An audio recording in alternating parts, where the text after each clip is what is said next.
നമസ്കാരം, കലാകൗമുദി ഓൺലൈനിലേക്ക് സ്വാഗതം.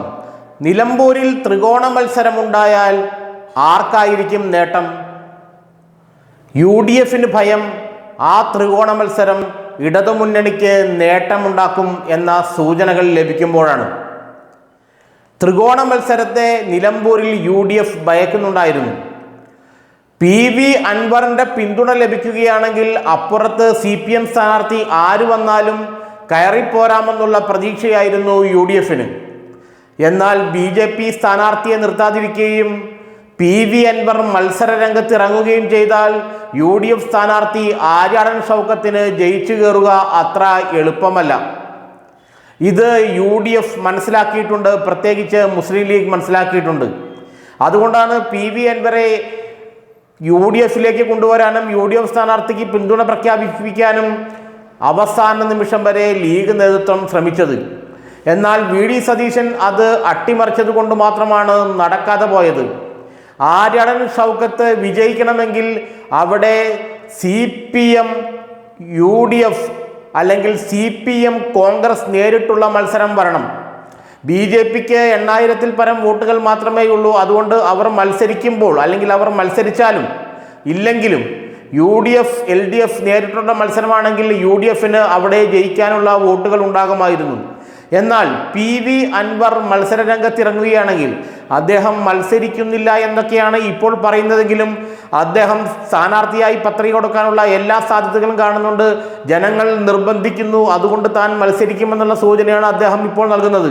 മത്സരിക്കാൻ തൻ്റെ കയ്യിൽ പണമില്ല, പക്ഷേ ജനങ്ങൾ ആവശ്യപ്പെടുമ്പോൾ ജനങ്ങൾ തനിക്ക് വേണ്ടി പണം ചെലവാക്കാൻ മുന്നോട്ട് വരുമ്പോൾ താൻ മാറി നിൽക്കേണ്ട കാര്യമില്ലല്ലോ എന്നാണ് ഇന്ന് രാവിലെ നടന്ന പത്രസമ്മേളനത്തിലും അൻവർ പറഞ്ഞത്.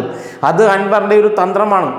കാരണം അവിടെ ത്രികോണ മത്സരം ഉണ്ടായാൽ UDF സ്ഥാനാർത്ഥിക്ക് വലിയ പരിക്കേൽക്കുമെന്ന് അൻവറിന് നന്നായി അറിയാം. BJP സ്ഥാനാർത്ഥി വരാതിരിക്കുകയും BJP വോട്ടുകൾ ചിതറിപ്പോവുകയും ചെയ്യുമ്പോൾ ഇടതുപക്ഷത്തിനും അൻവറിനും UDF സ്ഥാനാർത്ഥി ആര്യാടൻ മുഹമ്മദിനുമായി ആ വോട്ടുകൾ വിഭജിച്ചു പോകും. അങ്ങനെ വരുമ്പോൾ M സ്വരാജ് വിജയിക്കാനുള്ള സാധ്യത അവിടെയുണ്ട്. അതാണ് അൻവർ ത്രികോണ മത്സരത്തിലേക്ക് നിലമ്പൂരിനെ തള്ളിവിടുന്നത്.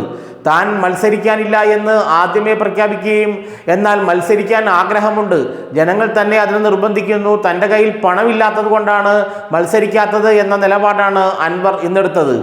ജനങ്ങളുടെ നിർബന്ധം സഹിക്കാൻ വയ്യാതെ താനിതാ പത്രിക കൊടുക്കുന്നു എന്ന് പറഞ്ഞ് നാമനിർദ്ദേശ പത്രിക കൊടുത്ത് PV അൻവർ സ്ഥാനാർത്ഥിയായി വന്നാൽ ത്രികോണ മത്സരത്തിൽ ആര്യാടൻ ഷൗക്കത്തിൻ്റെ കാര്യം പരുങ്ങലിലാകുമെന്ന കാര്യം ഉറപ്പ്. കാരണം CPM വോട്ടുകൾ CPM സ്ഥാനാർത്ഥിക്ക് എന്ന് വെച്ചാൽ CPMൻ്റെ ഏറ്റവും പ്രമുഖ നേതാവായ M സ്വരാജ് അവിടെ മത്സരിക്കുമ്പോൾ CPMൻ്റെ 40,000-ഓളം വോട്ടുകൾ അല്ലെങ്കിൽ ഇടതുപക്ഷത്തിൻ്റെ 40,000 വോട്ടുകൾ ഏറെക്കുറെ അദ്ദേഹത്തിന് ലഭിക്കും. അതോടൊപ്പം BJP സ്ഥാനാർത്ഥി ഇല്ലെങ്കിൽ അല്ലെങ്കിൽ ഒരു BDJ സ്ഥാനാർത്ഥി വരികയാണെങ്കിലും കുറേ ഹൈന്ദവ വോട്ടുകൾ സ്വരാജിന് ജയിക്കും. അതോടൊപ്പം തന്നെ സ്വരാജിന് ലഭിക്കുന്നു മാത്രമല്ല, അതിനോടൊപ്പം തന്നെ ക്രൈസ്തവ വോട്ടുകളും സ്വരാജിനും ഈ ആര്യാടൻ ഷൗക്കത്തിനും BJP സ്ഥാനാർത്ഥി ഉണ്ടെങ്കിൽ അവർക്കുമായി ഡിവൈഡ് ചെയ്യപ്പെടുകയും അല്ലെങ്കിൽ പങ്കുവയ്ക്കപ്പെട്ടു പോകും. അങ്ങനെ വരുമ്പോൾ 5000-ൽ പരം വോട്ടിന് സ്വരാജ് ജയിക്കുമെന്ന കണക്കുകൂട്ടലിലാണ് ഇപ്പോൾ PV അൻവർ മുന്നോട്ട് പോകുന്നത്. അതുകൊണ്ടാണ് തനിക്ക് മത്സരിക്കാൻ ആഗ്രഹമുണ്ട്, പക്ഷേ പണമില്ല എന്നുള്ള ന്യായം പറഞ്ഞ് അൻവർ ഈ അഭ്യാസം കളിക്കുന്നത്. ഏതായാലും സ്വരാജിനെ ജയിപ്പിച്ചേ അടങ്ങുമെന്ന വാശിയിലാണ് PV അൻവർ. കാരണം അൻവറിനെ സംബന്ധിച്ചിടത്തോളം ഇപ്പോൾ പിണറായി വിജയനേക്കാൾ വലിയ ശത്രുവാണ് VD സതീശൻ.